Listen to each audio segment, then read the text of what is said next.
સુરતના ઉધના દરવાજા પાસેની હોટલમાંથી 3 અઠવાડિયા પહેલા રાજસ્થાનના કોલેજિયન યુવક પાસેથી 35 લાખનું એમડી ડ્રગ્સ પકડાયું હતું।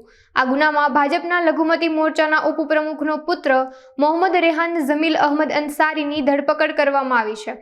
એસઓજી દ્વારા ચેકપોસ્ટ પાસેથી આરોપીની ધરપકડ કરાઈ હતી। હોટલમાંથી ચેતન સાહુ 35 લાખના એમડી સાથે પકડાયો હતો। તેના એક દિવસ પહેલા મોહમ્મદ રેહાન અંસારી તેની પાસેથી 50 ગ્રામ એમડી લઈને આવ્યો હતો। હાલ બંને આરોપીની ધરપકડ કરવામાં આવી છે।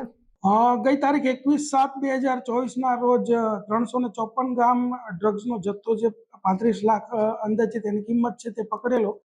તે વખતે ચેતન સાહુ નામનો જે આરોપી છે જે રાજસ્થાનનો હતો તેની પાસેથી આ જથ્થો પકડેલો। ત્યારબાદ જે ડિલિવરી આપવા આવે તો એમાંથી એક વિકાસ આહિર અને અનીસ ઉર્ફે મુન્ના લાકડાવાળો આ ત્રણને જે તે વખતે પકડી લીધેલા। ત્યારબાદ એક આરોપી જે છે વોન્ટેડ હતો, એનું નામ છે મોહમ્મદ રેહાન જમીલ અહમદ અંસારી, ઉંમર વર્ષ 26। તે નાસ્તો ફરતો હતો, જે ગઈ તારીખ 8/8/2024 ના રોજ કપલેતા ચેકપોસ્ટથી એસઓજીની ટીમે ઝડપી લીધો છે। એ વિકાસ આહિર અને જે મુન્ના લાકડાવાળો છે એની સાથે જોડાયેલો હતો ને ચેતનનો સંપર્ક વિકાસે જ કરાવેલો। અને ત્યારબાદ તે જે છે એ વિકાસના કહેવા પ્રમાણે એને પોતાની રીતે પણ એ અલગ અલગ જે વ્યક્તિઓ ત્યાં ડ્રગ્સ લેવા 2 ગ્રામ 5 ગ્રામ કે એવા આવે એને એ ડ્રગ્સ સપ્લાય કરતો હતો।